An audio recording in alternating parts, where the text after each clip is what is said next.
Hi, I'm here to discuss about the priority scheduling and in preemptive. The process ID is A, B, C, D, E. The arrival time is 02468.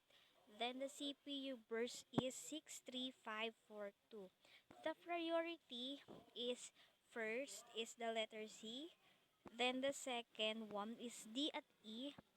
Then the third one is letter B, and the last one is letter A. So let's start. The process A arrives at 0 and ready queue at 0 and will start executing at 0. It has the CPU burst of 6, but it cannot be assumed that it will be finished at 6. So the second is this is the process A. So the process B is ready arrive at queue at 2. And since process B has a higher priority, it will preempt process A. Process A goes back to the ready queue. Process B will start executing at the number 2. So, but it cannot be assumed that it will be finished at process 5. So this is the process A. 0 since the arrival time of process B is 2, so we end this at 2.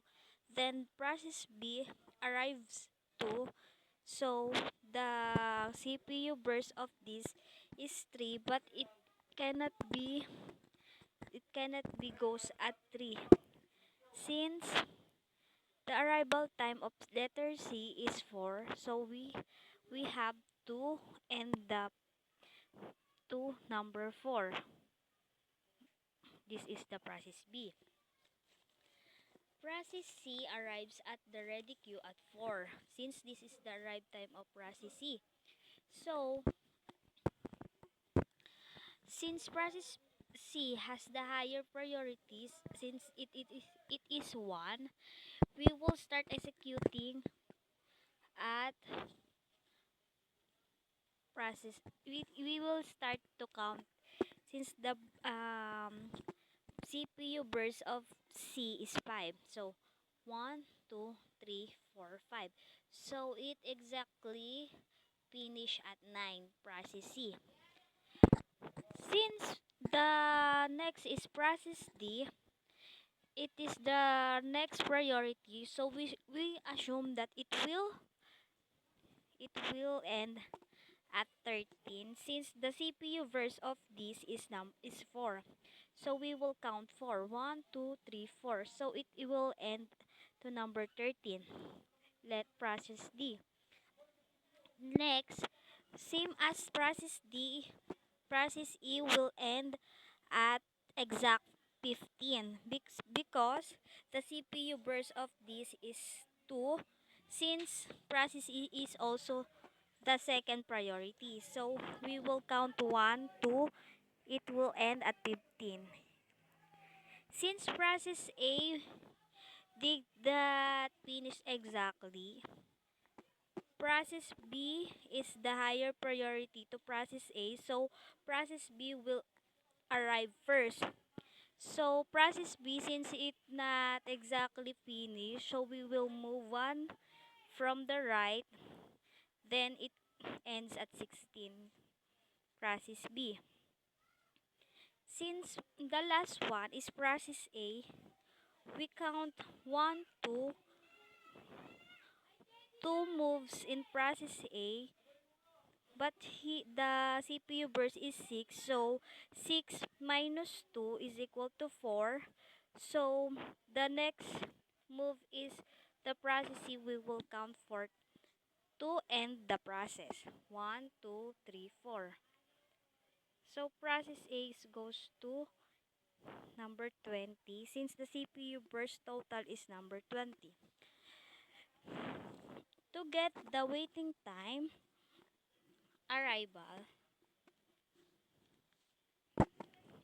the waiting time arrival of letter A is equal to 0 minus 0 plus 16 minus 2 is equal to 14 milliseconds. the waiting time of process B is equal to 2 minus 2 plus 15 minus 4, 11 milliseconds. The waiting time of process C is equal to 4 minus 4 is equal to 0 milliseconds. The waiting time of process D is equal to 13 minus 6 is equal to 7 milliseconds. The waiting time of process E is equal to 15 minus 8 is equal to 7 milliseconds. So add the 5 of these. 14 plus 11 is equal to 25 plus 7 is equal to 32 plus 7 is equal to 39 divide 5 is equal to 7.8 milliseconds. So the waiting time is 7.8 milliseconds. So to compute the turnaround time of A is equal to 20 minus 0 is equal to 20 milliseconds. Turnaround time of letter B is equal to 16 minus 2 is equal to 14 milliseconds. Turnaround time of letter C is equal to 9 minus 4 is equal to 5 milliseconds. Turnaround time of process D is equal to 13 minus 6 is equal to 7 milliseconds. The turnaround time of process E is equal to 15 minus 8 is equal to 7 milliseconds. So add all the 5 numbers. So is equal to 53, then divide it to 5 is equal to 10.6 milliseconds. So the turnaround time of this is 10.6 milliseconds.